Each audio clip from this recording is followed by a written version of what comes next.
Hey, it's Yash. So this is the main stumbling block. This is the main obstruction. If you want to go to the core, what's the core reason why some find awakening so difficult? This is my reason. This is everybody's reason, whether we realize it or not. We want to stay as me. I want to stay as me, but I want to be awake. Because then I can really enjoy the me then. Because I'm awake, I'm connected to God, I got all the power. Oh, I'm peaceful and everything, like I'm flowing. Ooh, I can get some girls now and all that. Or make a bunch of money. Now I can manifest. Power of manifestation. I got God behind me. I can manifest anything. And we still want to enjoy our little private things, little things we like to do. Maybe some of the things aren't so good. I mean, no good and bad, but maybe some of them they're not like, they keep us stuck in the body, body identity. Maybe we're doing certain things, we get a dopamine hit. We like tasting this, like tasting trouble and worldly euphoria and stuff like that. So I want to keep that. I want to be self-realized, so then I can enjoy that more, and then I won't suffer it because I'm self-realized. I've discovered non-duality now. So now I can have my fun and I won't suffer because I'm like one with the source. See, this is deep subconscious things that if we don't introspect, we won't find that out. Now at the same time though, you see, nothing makes sense when we really start talking about this on a logical level. It's not that, we're here in life to enjoy. The consciousness incarnated into these bodies to enjoy. It's a great feeling for a man and woman to connect, and because they're like opposites of the whole. You get the female energy, you get the male energy, and then that's a nice sensation. There's a bunch of nice sensations. It's nice being with family. It can be nice going on a trip somewhere, going to the beach, doing some plant medicine, whatever. So it's not like, oh, now I can't enjoy the world anymore. Something gives up, it surrenders, and trusts. It's like if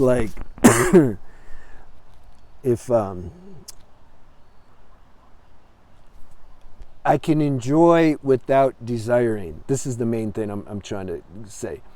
If there's still strong desire and attachment to enjoy, if we're like, oh, I don't want to lose this, then that's going to cause ruckus inside. But if something says, something's willing, something's totally willing, I give up everything. I give up my life, my enjoyments, my entitlements, my everything. I got to give all that up. I only want to be basking in this spirit. That's a little strong. I only want to realize myself. I'm going to give all this up. Because something realizes, it's like we can't really come into the fullness of our being if we don't relinquish totally this ego and self-will. It's not like we can't make progress, but I'm talking about like when it gets right down to it, to experience the effect of having a deep connection with our source, or to experience the benefit of what a real surrender is, we have to really surrender. We have to give all this stuff up, all of our assets and good qualities. It's easy to give up the negative stuff, like people like, yeah, take that. But what about your good private stuff that you really like? And what about your desire to have children, or have a good relationship, or have money, or just, I don't know, whatever, any desire? Are you willing to really give that up? You see, and some of that's karma. You can't. So we have to experience certain things, and then that's how we transcend them. You can't just renounce something from your mind and say, yeah, I want to be spiritual, I'm going to renounce that. A lot of priests have tried that years ago, and they get all flustered and activated when a woman walks by them because they're so sexually suppressed, and they think the woman's doing magic on them, then they burned them at the stake.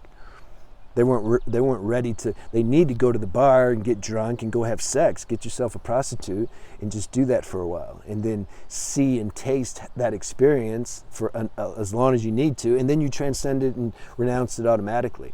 Renunciation's an automatic thing at some point. It has to be organic though. It can't be mentally contrived through self-will. It doesn't work. So you get to where you're willing to give everything up. But God still lets you enjoy these things after. But see, it can't be a bargain. You can't say, yeah, I'm going to give everything up because I know God's going to still, you see what I mean? It's a magical thing that happens. It's some kind of spiritual intervention that takes place where you're just really ready to give everything up. Because it's through knowledge. This is what Advaita non-duality path is. It's the path of knowledge. It's not the path of bhakti. And that's what knowledge means. Real knowledge is you see directly the situation. Because you've had experience, you've had proper experience doing these things, and now you see, you have knowledge. You're like, you know what?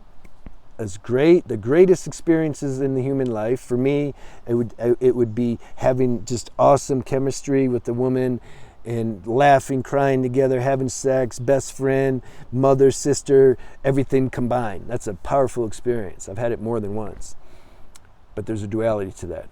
That's not the answer. That's not heaven ultimately. And there's you got to take some negative side with that. You see, I see that. I know that. I've experienced that. Therefore, I don't have that desire anymore. I'll enjoy it, of course. I'll enjoy the heck out of it. But it's not necessary anymore.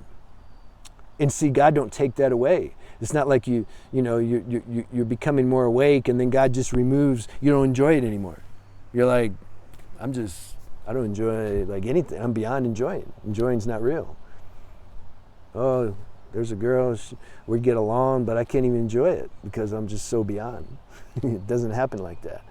And you can even I haven't done plant medicine in a few years, but if somebody came, I have a friend in India, we've been friends for a while, we connect really good. He would enjoy it, he wants to do it. If he ever makes it here, comes here, I'll do it with him. Why not?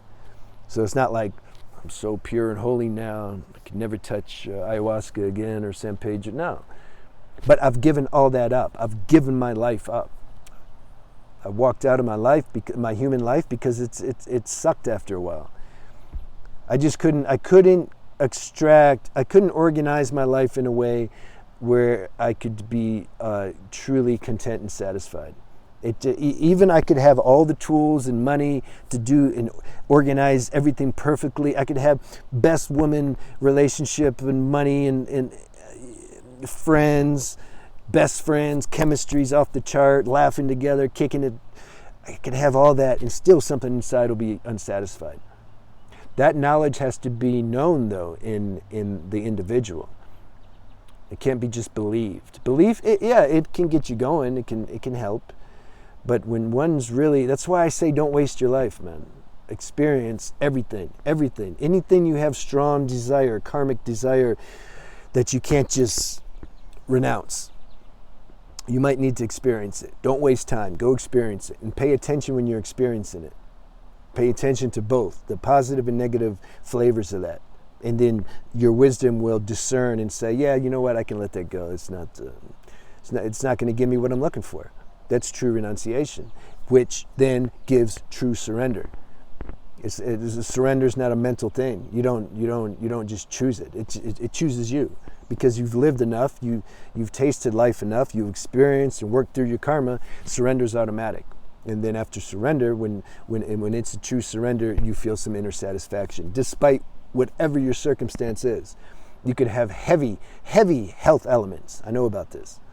Or you could be in a situation, like there was some, I don't remember his name. I was reading a story when he was in the Holocaust and having a really hard time. And he would spend 12, 15 hours a day, like writing letters for the people to send to their family or something like that.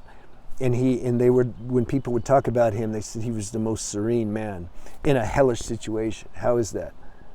So it's possible. Don't set limitations for yourself and say, oh, but I don't know, like I'm in a bad situation right now. I can't really, the mind will say that. I can't experience my source because I'm in this situation. The source is always there. It doesn't matter which source is there. It's a matter of bringing our attention to this essence, this source self. And I'm assuming most people know what that is. You've had to taste that. If you're watching this video, you have to know what that is. And I say the quickest technique I can give to experience that is you switch everything off. Even right now, you just switch everything off. Mind everything. Just flip the switch. there's something you can't switch off. There's something still here. Life is still here, but it doesn't have a form. That's the self. So the spiritual practice is to continuously bring the attention to that. You can do long meditations and go deep into it. You can do check-in meditations throughout the day, whatever you want. But that's what we got. That's what we got to do. Let me know how you like this video. Leave me questions if you have questions. I'll answer them. See you.